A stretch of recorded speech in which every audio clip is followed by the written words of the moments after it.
जहाँ शब्द खत्म हो जाते हैं वहाँ सत्य बोलता है, और जब भीतर की ज्वाला बुझती नहीं तो वह अंत में प्रकाश बन जाती है। कहानी की शुरुआत होती है। उसका नाम था शांतनु। एक साधारण सा नाम, जैसे कोई नदी अपने ही किनारों से अपरिचित हो। किसी छोटे से गांव में जन्मा था, जहां न सड़कें थीं न स्वप्नों के लिए कोई मंजिल। माँ ने उसे शांतनु कहकर बुलाया, इस विश्वास में कि शायद यह बच्चा अपने नाम की तरह शांत जीवन जिएगा। पर शांत था कुछ नहीं।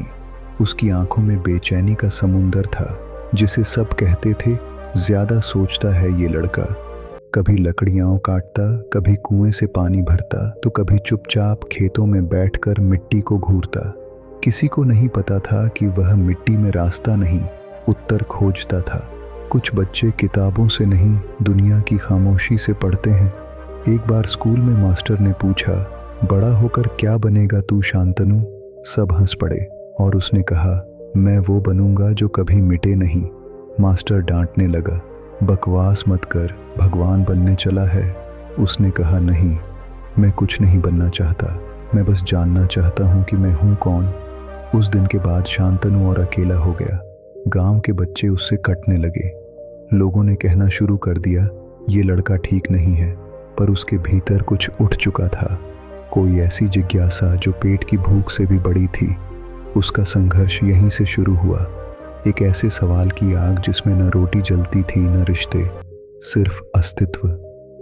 सब सोचते हैं कि संघर्ष का मतलब भूख है, गरीबी है, पर असली संघर्ष वो है जो तुम्हें खुद से लड़ने को मजबूर कर दे। 16 साल की उम्र में जब उसके पिता की मृत्यु हुई, गांव के लोगों ने माँ को समझाया, इसे शहर भेज दो, ये खेत नहीं जोतेगा। और एक सुबह माँ ने उसका हाथ थामा और चुपचाप रेलवे स्टेशन ले गई। कुछ नहीं कहा, बस एक थैला थमाया जिसमें एक जोड़ी कपड़े थे और एक छोटा सा काठ का बुद्ध।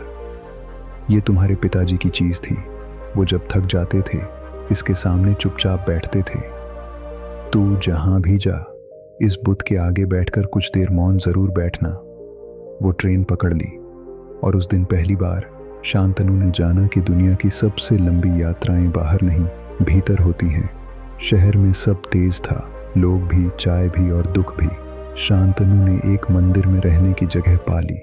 दिन भर बर्तन धोता, झाड़ू लगाता और रात को वहीं बुद्ध की मूर्ति के सामने बैठ जाता, वैसे ही जैसे माँ ने कहा था, बस चुपचाप बैठना।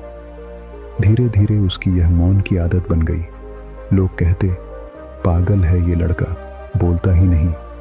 पर उसे किसी की आवाज़ सुननी नहीं थी, क्योंकि उसने भीतर कुछ सुनना शुरू कर दिया था।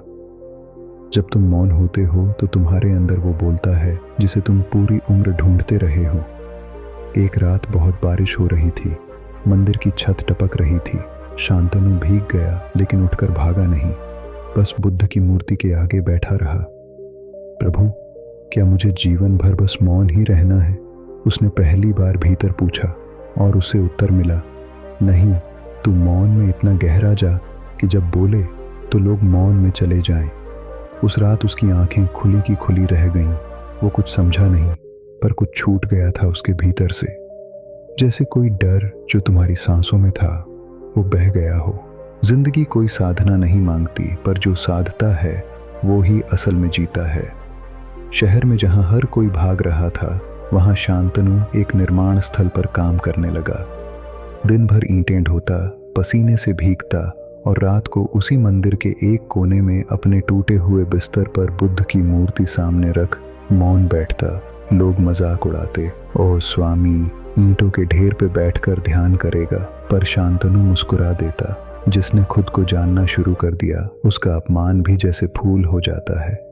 एक दिन काम के बाद वो मंदिर की सीढ़ियों पर बैठा था, आंखें बंद। तभी कोई उसके सामने आकर बैठ गया। आंखें खोली तो देखा एक बूढ़ा साधु, केसरिया वस्त्रों में, नंगे पांव, धूल में सना हुआ। बूढ़ा मुस्कुराया, इतने चुप क्यों हो बेटे, मौन में क्या देखता है? शांतनु ने कहा, मैं वो देखता हूँ जो लोग बोलकर छिपा लेते हैं। साधु हंसा, बुद्ध की राह पर हो क्या? राह तो नहीं मालूम, पर बस हर रात अंदर कुछ पिघलता है और मैं बस उसे देखने बैठ जाता हूँ। जिसने पिघलना सीख लिया वो जीवन की सबसे कठोर दीवारों में भी दरारें ला देता है। साधु बोला, कल से मेरे साथ आओ, मैं तुझे ध्यान की वो आग सिखाऊंगा जो सांसों को भी चुप कर देती है। अगली सुबह 4 बजे शांतनु साधु के साथ एक पुराने खंडहर में बैठा था। चारों ओर सिर्फ पत्थर और बीच में दीपक की लौ। साधु बोला, आंखें बंद कर, सांस पे ध्यान दे और फिर उसे भी छोड़ दे। शुरू के 10 मिनट तो शांतनु ठीक रहा, फिर उसके भीतर का तूफान उठने लगा। बचपन की यादें, पिता की मौत, माँ की पीड़ा, गांव की हंसी, सब सामने आने लगा।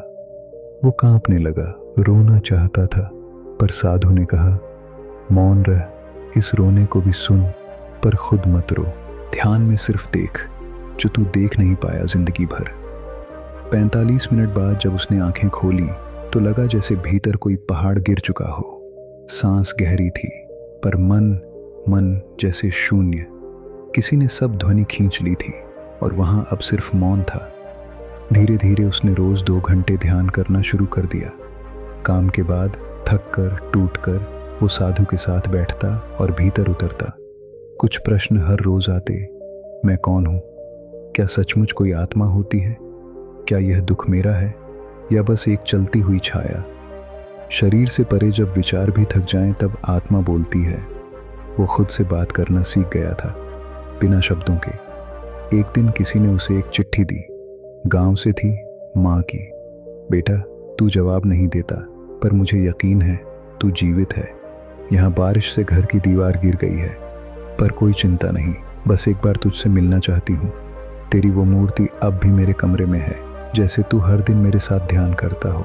वो पत्र पढ़कर पहली बार फूट फूट कर रोया, पर रोने के बाद वो बुद्ध की मूर्ति लेकर ध्यान में बैठ गया और उसने धीरे से कहा, अब मैं लौटूंगा नहीं, जब तक खुद को न पालूं मैं किसी से न मिलूंगा। साल बीत गए। शांतनु अब वही निर्माण मजदूर था, पर अब लोग उसे मौन बाबा कहने लगे थे, क्योंकि वह दिन भर काम करता और शाम को लोग उसके पास बैठते, कुछ नहीं पूछते, बस उसके पास मौन में बैठते और वो कुछ नहीं कहता, पर उनकी आंखों से आंसू बहते रहते। शब्दों की कोई ज़रूरत नहीं थी, उसका मौन ही जैसे उत्तर था। एक पत्रकार ने एक दिन पूछा, आप गुरु हैं? वो मुस्कुराया, नहीं, मैं बस एक सवाल हूँ जिसका जवाब अब मुझे भी नहीं चाहिए। जो खुद को जान ले वो किसी और के लिए खुद उत्तर बन जाता है। वक्त बीतता गया।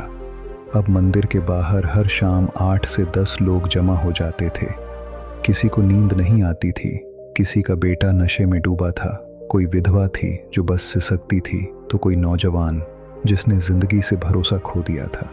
और ये सब लोग किसी उपदेश की तलाश में नहीं आते थे, बल्कि बस शांतनु के पास बैठते थे। क्यों? क्योंकि वह कुछ कहता नहीं था, बस आंखें बंद कर लेता था और बाकी सब भी आंखें बंद कर लेते थे। जब एक आदमी मौन होता है तो आसपास की बेचैनी भी थक जाती है। एक शाम एक लड़की आई, सारा बदन कांप रहा था, चेहरे पर डर की लकीरें थीं। बैठ गई शांतनु के सामने और चीख पड़ी, क्या भगवान होते हैं?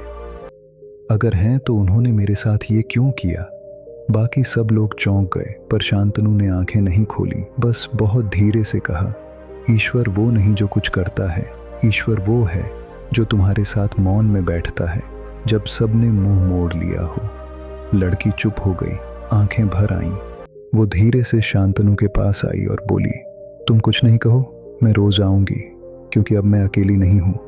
कुछ दिन बाद एक और पत्र आया, फिर माँ की चिट्ठी थी, बेटा तेरा नाम अब लोग गांव में सम्मान से लेते हैं। किसी ने बता दिया कि तू मंदिर में मौन साधना करता है, लोग कहते हैं तू अब साधु बन गया। पर मुझे तेरी एक बात याद आती है, जब तू छोटा था तू कहता था, माँ मैं दुनिया को बदल नहीं पाऊंगा, पर मैं किसी का रोना चुप जरूर करवा दूंगा। आज जब मंदिर के बाहर लोग चुपचाप बैठते हैं तो लगता है तूने सच में किसी का रोना रोक दिया। बेटा, तेरी माँ तुझसे बहुत प्यार करती है। वो चिट्ठी पढ़कर मुस्कुराया और बुद्ध की मूर्ति को निहारा। माँ ने जो समझा वही सत्य था, बाकी दुनिया बस चमत्कार देखती है।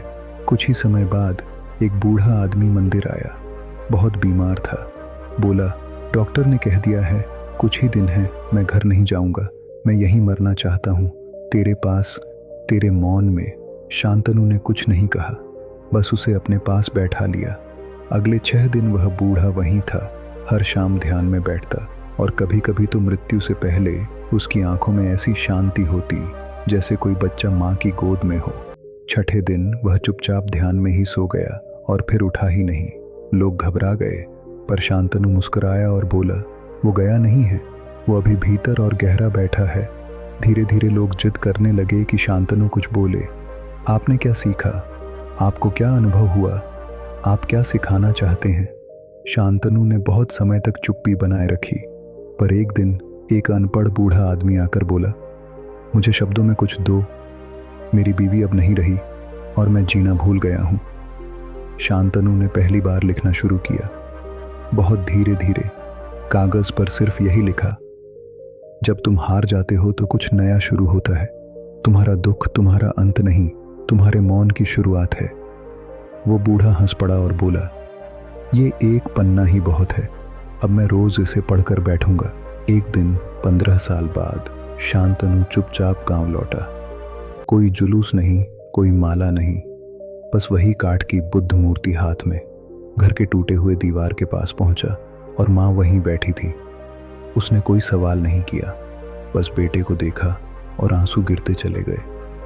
शांतनु ने माँ से कहा, मुझे कुछ नहीं चाहिए माँ, बस वो कोठरी दे दो जहां मैं जन्मा था, मैं वहीं बैठूंगा अब हमेशा के लिए। उसने कुछ नहीं किया, पर उसका मौन जैसे हजारों जख्मों पर मरहम बन गया।